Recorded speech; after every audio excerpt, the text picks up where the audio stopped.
नमस्कार। आज हम बात कर रहे हैं चार्ल्स डुहिग की किताब द पावर ऑफ हैबिट के बारे में।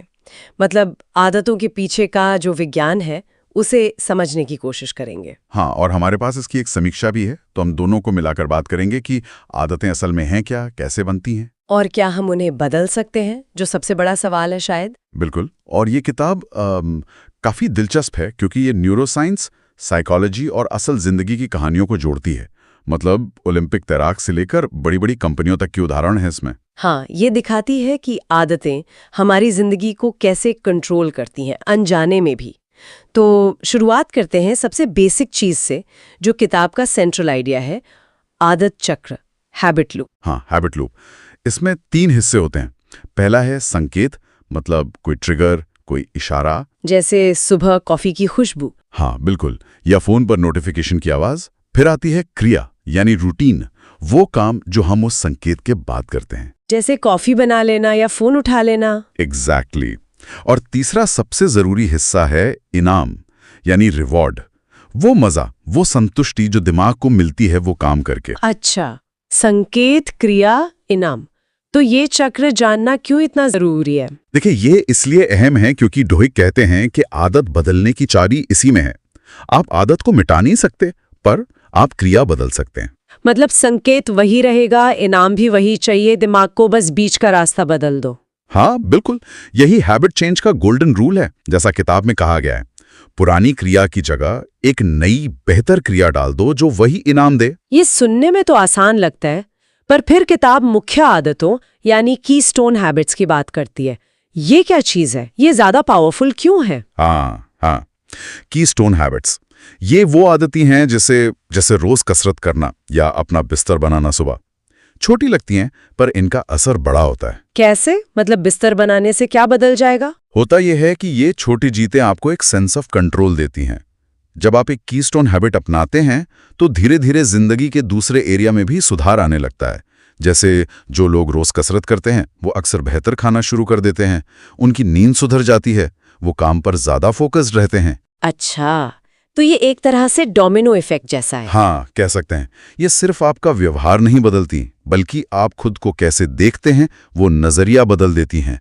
आपको लगने लगता है कि हाँ, बदलाव मुमकिन है। ओके, तो हमने हैबिट लूप समझा, कीस्टोन हैबिट समझी और बदलने का गोल्डन रूल भी। पर क्या इतना काफी है? लोग फिर भी क्यों अटक जाते हैं? यहाँ एक और बहुत जरूरी फैक्टर आता है, विश्वास, बिलीफ। आपको सिर्फ तरीका नहीं जानना, आपको ये यकीन भी करना होगा कि आप बदल सकते हैं, खासकर जब मुश्किल वक्त आता है। और ये यकीन कहाँ से आता है? भी कहते हैं कि ये अक्सर अकेले नहीं आता, ये मजबूत होता है किसी ग्रुप या कम्युनिटी के साथ जुड़ने से। जैसे किताब में अल्कोहलिक्स अनोनिमस का उदाहरण है। वहां लोग एक दूसरे को सपोर्ट करते हैं और एक साझा विश्वास पैदा होता है कि बदलाव लाया जा सकता है। यानी साथ मिलकर बदलना आसान है। अच्छा, ये सब तो हुई पर्सनल आदतों की बात।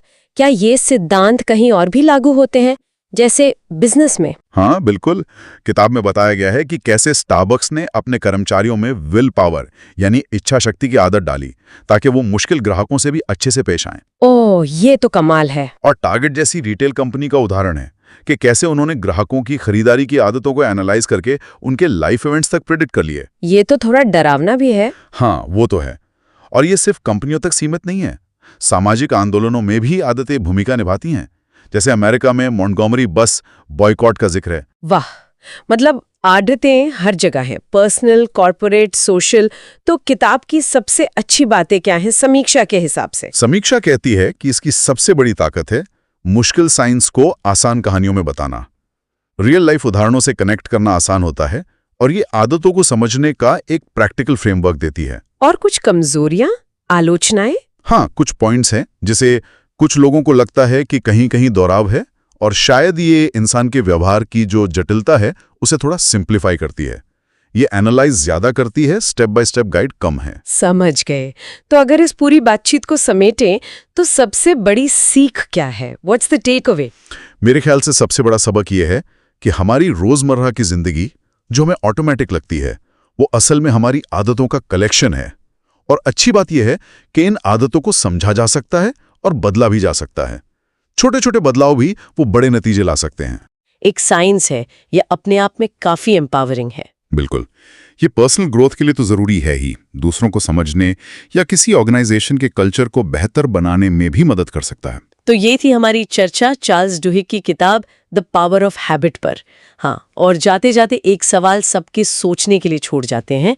हम जानते हैं कि ज्यादातर आदतें अनजाने में चलती हैं, ऑटो पायलट मोड पर।